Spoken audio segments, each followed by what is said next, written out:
Amin'ny anaran'Andriamanitra ray sy ny zanaka ary ny fanahy masina. Amen. Vavaka isika rehetra. Indray ny hafalianay Andriamanitra ray zanaka ary fanahy masina. Tonga indray ny fotoana izay iarahanay rehetra miaino ny feonao, ny teninao izay aina ho an'izay mahazo azy ary fahasalamana ho an'ny nofony rehetra tokoa. Mila izany teninao izany tokoa izahay ho toky ho anay, ho hery ho anay afahana indrindra miatrika izao fiainana izao. Dia da io ny mpanomponao izay ampitondranao ny hafatra, tsy ahy izany fa anao rery ihany. Fa izaho dia fitaovana indraminao feo hanamboaka, hamoaka izay tianao ambara. Ary jereo koa vahoakanao izay miandry izany, aoka mba ho tandrify sy sahaza azy izay fampahafantaranao mena azy, indrindra ny alalan'ny fitiavanao teo amin'ny azo fijaliana izany. Itenena ary amin'ny tian'io tiandray faliana ny andrianao zay. Amen. Ry malala, mitombona amintsika ny fahasoavana sy ny fiadanana avy amin'Andriamanitra raintsika sy Jesosy Kristy Tompo.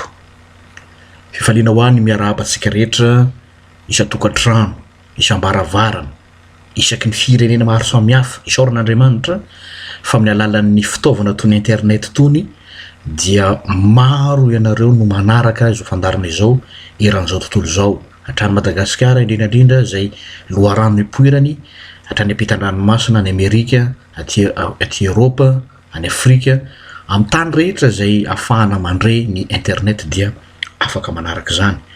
Ary dia ho fifaliana ho anay manokana tokoa ho anareo mpiaino ny milaza aminay ny toerana izay misy anareo ka mandray ahitanay ny olona rehetra miaino sy manaraka izao fandarana izao. Izao fampianarana izay heninao izao dia azonao atao koa ny miaino azy amin'ny internet araka voalazako teo amin'ny www.radiorvm.com www.radiorvm.com. Ao no enonao azy sakalarbia alina manomboka 7 sasany ora any Madagasikara. Na ihany koa ho anao izay te hamerina ny aino azy sy te hanana azy manokana koa dia azonao atao ny miaino zany ao amin'ny page Facebook izay tsara marina fa niova moa izany compte zany ka mitondra lohateny hoe Babany Ezra Aron. Izany no anarany page Facebook ahitanareo zany ray, Babany Ezra Aron. Dia ao ianareo no mahita izany fampianarana izany.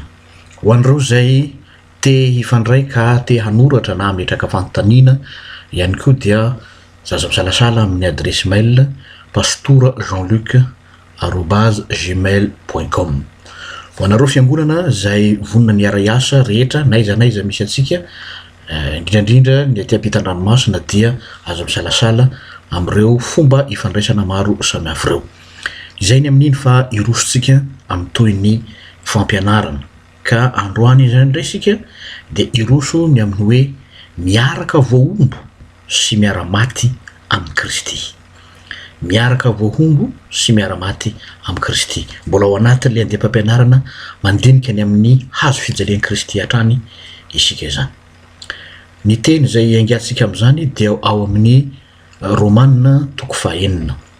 Ramanantombotsoa fahaenina ny andiny voalohany ka hatramin'ny andininy fahafito. Ramanantombotsoa fahaenina ny andiny voalohany hatramin'ny andininy fahafito. Mivaky toy izao amin'ny anaran'i Jesosy. Inona ary no lazaintsika? Mbola hitoetra amin'ny ota ihany va isika hitombon'ny fahasoavana? Sanatria izany. Ataontsika izay efa maty ny amin'ny ota ahoana no velona amin'ny ihany? Tsy fantatra rova va? Fa na iza isika no efa natao batisa ho amin'ny Kristy Jesosy dia natao batisa ho amin'ny fahafatesany. Koa ny arana levona tamin'ny batisa ho amin'ny fahafatesany isika mba ho tahaka nananganana an'i Kristy tamin'ny maty tamin'ny voninahitry ny ray no andohanantsika kosa amin'ny fiainam-baovao. Fa raha nampiraisina tamin'ny endriky ny fahafatesany isika dia ho tahaka izany koa amin'ny fitsanganana. Fa fantatsika fa ny toentsika taloha dia niaraka nohomboana tamin'ny hanimbana ny tena ny ota mba tsy hanompoantsika ny ota intsony. Fa izay efa maty dia afaka amin'ny ota. Amen. Miaraka voahombo sy miara-maty amin'ny Kristy. misy fomba mampanao amin'ny faritra Proche-Orient iny eny araky ny feo koa raha dia ny hita teto Madagasikara hono zany tamin'ny andron'ny fahampanjaka fa tsy ananako porofo moa fa misy faritra taloha amin'ny faritra Proche-Orient iny izay nanana fomba finoana hafa kely tamin'ny andron'ny fahampanjaka ka misy mpanjaka rehefa maty dia tsy alevina tsotra tahaka ny olona tsotra amin'izao fa ny zava-misy dia zao tsy maintsy mifidy olona anankiray amin'ireo mpanompony na amin'ny vahoaka iadidiny izay vonoinako ray amin'ireo vahoakan'ireo vonoina ka atao lafika hilevena amin'ny mpanjaka ka ny hevitra ambadika izay dia hoe ampiarahana aminy any akoatra izy hanompo ny mpanjaka satria mbola mpanjaka ihany izy na dia efa ny ambadiky ny fahafatesana azy izany ny finoana amin'ireny faritra reny tamin'izany fotoana izany hoe ny finoana dia hoe mitohy hatrany ny mahampanjaka azy na efa maty ary izy ary olona zay vonoina miaraka levina amin'io dia hanompo azy rehefa tonga any akoatra ihany koa izay zany ny finoan'ireo olona ireo ny tiako hatongavana dia zao vonoina ilay olon-tsotra mba hanompo ilay mpanjaka any amin'ny toerany maty eto kosa nefany dia zao raha miteny hoe miara maty amin'ny Kristy isika dia tena mifanohitra tanteraka amin'izay iteny mpanjaka tia raha maty izy dia vonoina ny olona hanompo azy any amin'ny fahafatesana fa natsika kosa tsy zany Kristy irery ihany no maty teo amin'ny afijaliana fa isika rehetra izay mino azy koa dia efa nandray anjara tamin'izany fahafatesana zany ihany koa Kristy no maty fa isika izay mino azy dia nandray anjara amin'izany fahafatesana Kristy zany sahady dieny zao mbola fahavelomantsika zao ahoana moa zany Paoly apôstôly manazava eto ny hevitry ny hoe batisa izay tsy symbole fotsiny ihany na koa hoe marika fotsiny na sasany mantsy mieritreritra fa hoe symbole fotsiny io marika ivelany io fa na ny Paoly ilazany azy eto dia hoe fitaovana anankiray mihitsy io ahafahan'ny olona miombona amin'ny Kristy amin'ny fahafatesany mazava ny tenin'ny Paoly apôstôly fitaovana anankiray ahafahan'ny olona miombona amin'ny Kristy ny amin'izany fahafatesany Kristy zany isika raha natao batisa ho amin'ny anaran'Andriamanitra ray sy ny zanaka ary ny fanahy masina dia manambara ilay fahefana mampahamanankery zany batisa zany raha atao batisa ho amin'ny anaran'ny ray sy ny zanaka ary ny fanahy masina ianao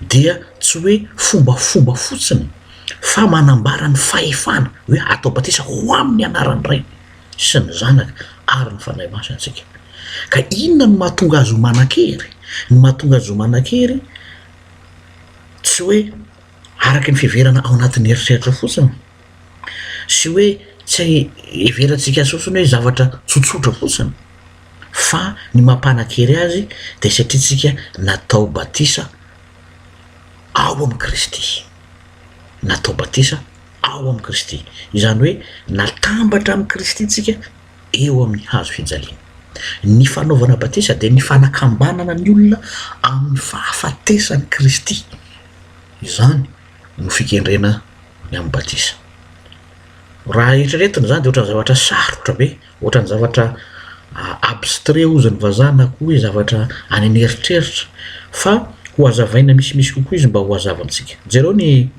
andininy fahatelo tamin'ilay Romana toko fahenina teo dia izy hoe tsy fantatra rova fa na iza asika no efa natao batisa ho amin'ny Kristy Jesosy dia natao batisa ho amin'ny fahafatesany ina ny dikan'izany natao batisa ho amin'ny fahafatesany miara maty amin'ny Kristy miara maty amin'ny Kristy ahoana zany hoe miara maty amin'ny Kristy zany mamevaliny antsika ihany izy eo amin'ny andininy fahenina fa fantatsika fa nitoetsika taloha dia niaraka nomboana taminy hanimbana ny tena ny ota mba tsy hanompoantsika ny ota intsony io no vali tenyle fanontaniana hoe miara maty amin'ny Kristy zany nohomboana niaraka tamin'ny Jesosy nitoetsika taloha hoy Paoly zay ny voasoratra ao fa lay teny hoe toetra dia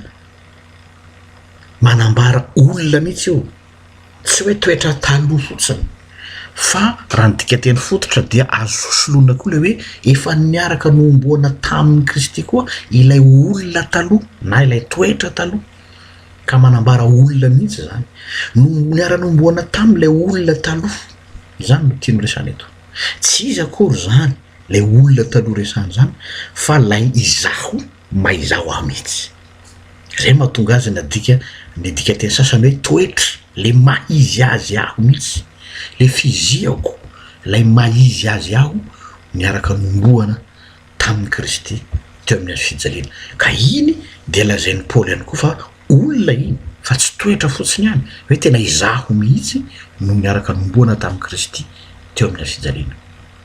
Niara-nomboana, lay niara-nomboana dia hoe noravana sy narodana ilay fahefan'ilay maizy azy aho, satria ilay toetrako mahampanota ilay maizy azy aho, lay natera-behivavy ahy ka voatorotoro tamin'ny heloka sy ny fahotana, io misy fahefana ratsy ao anatin'io, io dia noravana ary io dia narodana izany fahefana zany. Misy hevitra fampitsaharana ao ambadik'ilay hoe niara-nomboana, atsahatra, ajanona, arodana ny fahefana ananany. Ka ilay voambolana ampiasaina eo dia mitovy amin'ny hoe tahaka ny hoe fanafoanana lalàna, fanafoanana didy mpitsarana no resahana amin'izany. Anome ohatra antsika ohatra zao hoe fanafoanana lalàna ny amin'ny fanandevozana, fantatsika zany eo amin'ny fiainan'ny tantaran'izao tontolo zao, fanafoanana sy fandravana ny lalàna ny amin'ny mikasika ny hoe fanavakavaam-bolo-koditra ohatra, fanafoanana.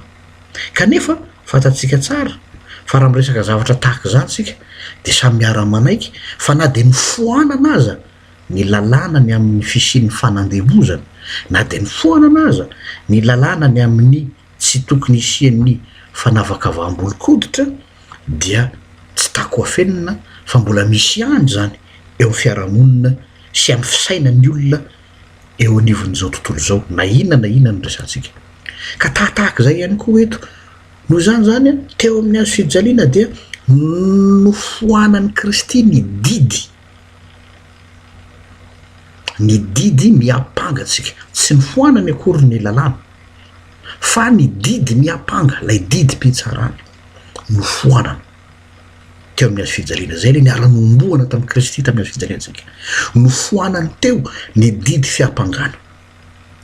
Ny fanontaniana dia hoe amin'ny fomba ahoana no nahatanteraka zany fanafoanana ny didy mpitsarana zany? Ka ilay hevitry ny fanafoanana tsy hoe akory kosehina fotsiny amin'izao dia toy ny tsy nisy, fafana toy ny tableau dia fafana ny lakre dia miala, tsy zay, fa io ilay hoe tahaka ny fandevonana ny zavona sy ny rahona no nandevonana ny fahotantsika, tahaka ny fandevonana ny zavona sy ny rahona no nanandevonany ny fahotantsika. Ka amin'izay fotoan'izay ilay sary ampiasaina tamin'iny raha miteny an'iny hoe tahaka ny fandevonana ny zavona ny fanandevonana ny fahotana, dia tsy inona zany fa manambara ny masoandro sy ny rahona sy ny zavatra mitakofona eo aloha eo, na inona ny ateviny, na inona ny heriny, rehefa miposaka ny masoandro dia misitaka na dia rahona na dia zavona be toy inona aza no eo aloha. Tahaka zay koa ilay zavatra resahana eto, tsy hoe kosehina fotsiny lay didy fiampangana ny olona teo amin'ny azo fijaliana, fa mitovy amin'ny endriky ny masoandro io, satria ilay maty miara-nomboana amintsika dia mahery lavitra noho ny fahadalan'ny olona, mahery lavitra noho ny tsy fahatanterahany olona. Ka ny fandevonana ny fahotana teo amin'ny azo fijaliana dia anehoana amintsika fa mahery lavitra noho ny fahotantsika, mahery lavitra noho ny maizy azy atsika ny fahefan'ny Kristy mamela heloka. Tena sarobidy ny tehirizantsika an'izay. Averiko indray ny fandevonana ny fahotana vita an' Jesosy teo amin'ny asijaliana, isika miara-nomboana amin'ny Kristy teo amin'ny asijaliana de fandevonana ny didim-pitsarana miapanga ny olon'Andriamanitra, hanehoana amintsika fa mahery lavitra noho ny fahotantsika, mahery lavitra noho ny maizy azy atsika, ny mampanota atsika, ny fahefan'ny Kristy zay mamela ny helotsika teo amin'ny azy fijaliana. Izay no zava-dehibe ambadika zany. Matoa miteny an'izany ary matoa zany hitrikitriany eto de satria zao mazana mba tsy lazako hoe matetika de mandalo krizy amin'ny lafin'ny ara-panahy zay tsika amin'ny fahatokiana ny famelan-keloka omen'Andriamanitra atsika. Indraindray mitsirepirepy ary misalasala hoe tena voavela heloka marina tokoa vao zavatra mety handalovanao zany na mety efa miaina an'izany mihitsy ianao. Indraindray tsika tena miorooro hoe voavela heloka tokoa vao ary krizy zany, problème zany, ary raha tratran'io de sarotra misy mamazy. Eto dia manaiky aho fa tsy maintsy averiko indray, tsy maintsy ary takina mihitsy ny atsapan'ny olona ny fahotana, zavatra ilaina mihitsy zany. Kanefa raha mijanona treo fotsiny hoe mpanota aho, ratsy aho, de mijanona treo fotsiny ka mibahana eo alohantsika ny fahotantsika dia za de milaza amitsika fa tsy ho voavela heloka mihitsy isika na de miaiky ny fahotantsika azy, satria ny famelan-keloka ane dia azo avy amin'ny finoana ny teny Jesosy zay miteny hoe voavela ny heloka ao. Ny famelan-keloka tsy azo avy amin'ny fahatsapana ny ota natao de mijanona treo, fa ny famelan-keloka dia azo indrindrandrindra amin'ny fahatokiana ny famelan-keloka zay omenanao rehefa natsapy ianao fa tena nanota tokoa ary tena zava-dehibe zany de tsy mijanona eo ka hitehitratra hoe fahotako lehibe de mijanona eo, fa ny zava-dehibe de hoe mpanota tokoa ianao. Kanefa ilay Jesosy zay miteny aminao voavela ny heloka ao de ambony lavitra noho ny ratsy vitanao.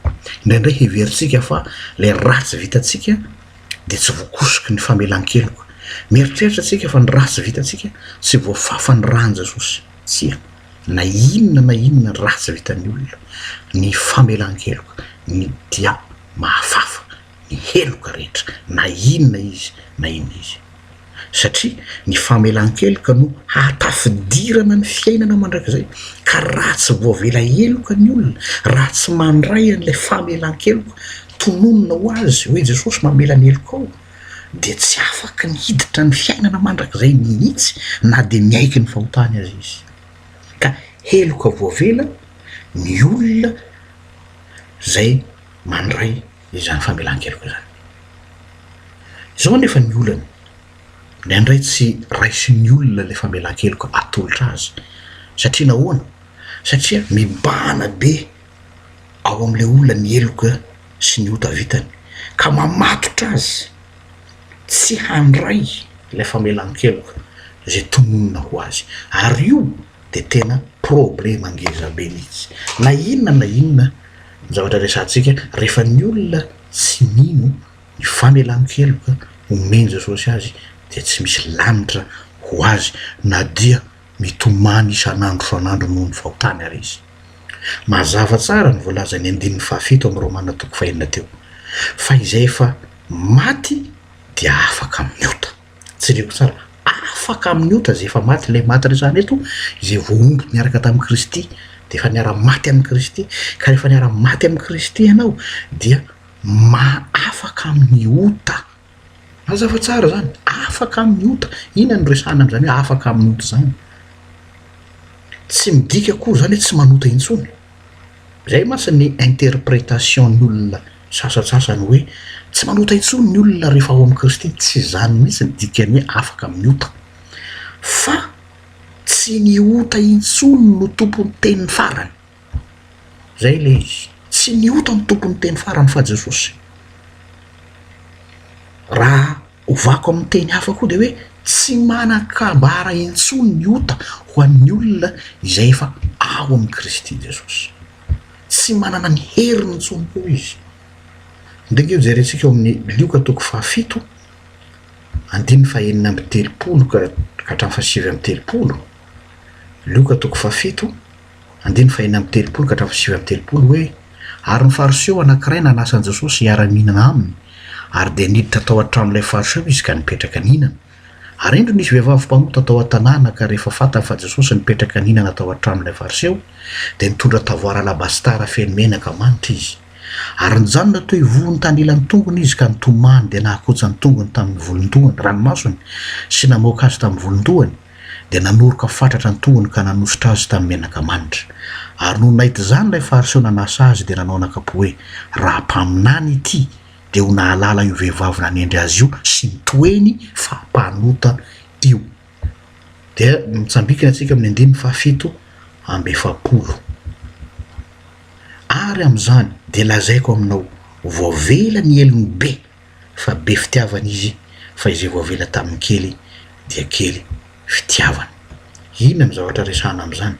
Zavatra resana am'izany de mibahana ho an'le fariseo hoe raha fantatra io Jesosy io vehivavy io fa mpanota io, vehivavy ratsy io, mpijangajanga io, de tsy navelany hikasikasy izy.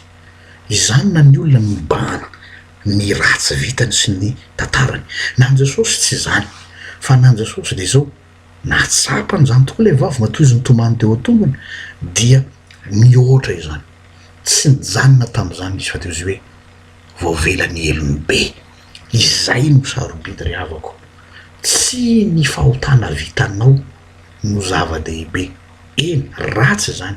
Kanefa ny famelan-keloka izay tonon'ny Jesosy ho anao aorinany zany fikekeloko zany, io no zava-dehibe fa tsy ny ratsy vitantsika akory. Ka eo koa no lesina ho antsika hoe zay efa ao amin'ny Kristy de voaombo tamin'ny fijaliana miaraka amin'ny Kristy ka maty ny fahotana tsy manana ny teny farany eo amintsika fa Jesosy miteny hoe voavela ny eloko ao, io no tokony ho teny farany eo amin'ny fiainan'ny olona.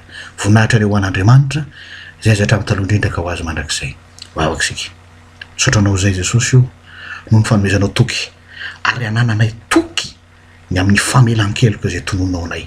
Ambony ianao noho ny adalanay, ambony ianao noho ny ratsy vitanay, ka ataovy matoky izany famelan-keloka omenao anay zany zahay mba hahafahanay mandova ny fiainana mandrakizay. Amen.